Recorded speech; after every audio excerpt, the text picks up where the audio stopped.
Do you know what metals can be found in the 2018 Honda Accord? We're going to find out next. This video is sponsored by ProFirst. Visit our websites for more information. Did you know that the 2018 Honda Accord's body structure utilizes 29% ultra-high-strength steel, accounting for 54% of the entire vehicle?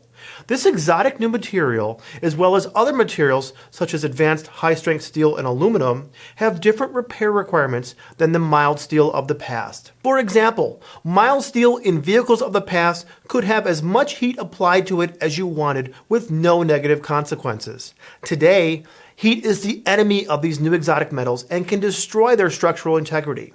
That's why OE recommended welding methods are geared toward reducing the heat effect zone, or HAZ.